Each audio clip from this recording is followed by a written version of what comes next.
Semua sudah sepakat untuk menuju ke jenjang pernikahan seperti yang disunahkan Rasulullah Muhammad SAW. Alhamdulillah. Nah sekarang ini tinggal bagaimana yang dikhitbah. Nanda ana mau mahar apa? Itu hak ana. Supaya tidak ada penyesalan dalam berumah tangga. Katakan Ana, kamu berhak menentukan mahar pernikahan. Saya hanya ingin mengajukan syarat. Dan syarat ini menjadi sahnya akad nikah. Keseluruhan diri saya akan menjadi halal kalau syarat ini dipenuhi, Mas Furqan. Apa syaratnya?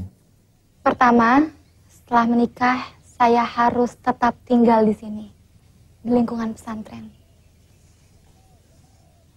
Kedua, saya mau dinikahi, tapi dengan syarat selama saya masih hidup dan masih bisa menunaikan kewajiban saya sebagai seorang istri, maka Mas Furqan tidak boleh menikah dengan perempuan lain.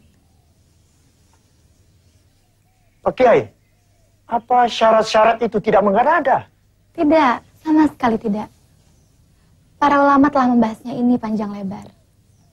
Dan syarat seperti yang saya ajukan adalah sah. Maaf Ana, untuk syarat yang pertama saya rasa tidak ada masalah. Itu sah-sah saja. Tapi untuk syarat yang kedua, apa tidak berarti kamu mengharamkan poligami?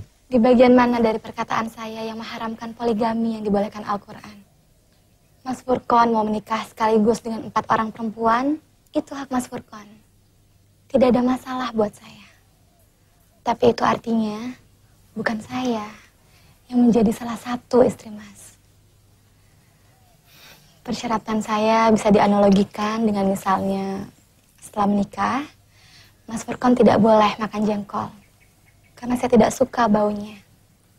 Lalu apa itu berarti saya mengharamkan jengkol? Saya hanya mengajukan syarat yang menurut saya bermanfaat untuk saya dan anak-anak saya. Dengan syarat seperti ini sama sekali Mas Furqan tidak dirugikan. Sebab Mas Furqan hanya tidak boleh menikah dengan perempuan lain selama saya masih hidup dan masih bisa menunaikan kewajiban saya sebagai seorang istri. Kecuali kalau saya sakit menahun dan tidak bisa menunaikan kewajiban saya. Silahkan Mas Furqan menikah lagi. Hal seperti itu diperbolehkan para ulama. Saya belum pernah membaca ada ulama yang memperbolehkan syarat seperti itu. Saya akan ambil kitabnya.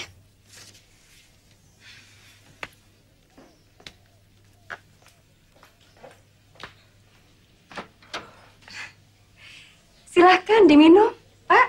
Silahkan, Pak. Kuenya juga dicicipi. Kue-kue ini khusus loh, cuma ada di Seraten. Silahkan, Pak. Makasih. Iya, terima kasih. Saya senang ada keterbukaan seperti ini.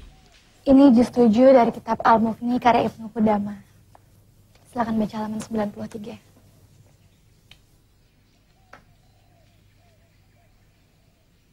Yang wajib dipenuhi adalah syarat yang manfaat dan faedahnya kembali kepada istri. Misalnya sang suami tidak akan mengeluarkan istri dari rumahnya atau dari kampungnya. Tidak bepergian dengan membawanya atau tidak akan menikah atasnya. Syarat seperti ini wajib ditepati oleh suami untuk istri. Jika suami tidak menepati, maka istri berhak minta dihapuskan nikahnya. Hal seperti ini diriwayatkan dari Umar bin Khattab radhiyallahu anhu dan Sa'ad bin Abi Waqqas, Muawiyah, dan Amr bin As. Saya hanya ingin seperti Fatimah, putri Kanjeng Nabi, yang seumur hidupnya tidak pernah dimadu oleh Sayyidina Ali bin Abi Thalib suaminya. Saya ingin seperti Siti Khadijah, yang selama berumah tangga dengan Rasulullah SAW juga tidak pernah dimadu. Sungguh saya tidak mengharamkan poligami. Tapi inilah syarat yang saya ajukan. Jika disetujui, akad nikah bisa dirancang untuk dilaksanakan. Jika tidak setuju, tidak apa-apa. Silakan Mas Furqan memilih gadis lain yang mungkin bersedia tanpa mengajukan syarat apapun.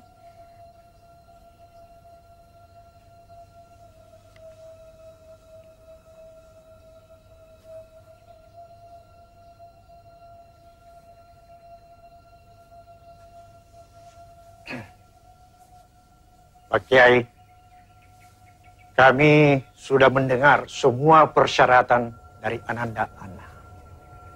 Furqon sudah menelaah referensi yang diajukan Ananda Ana. Dan secara nalar masuk akal anak saya.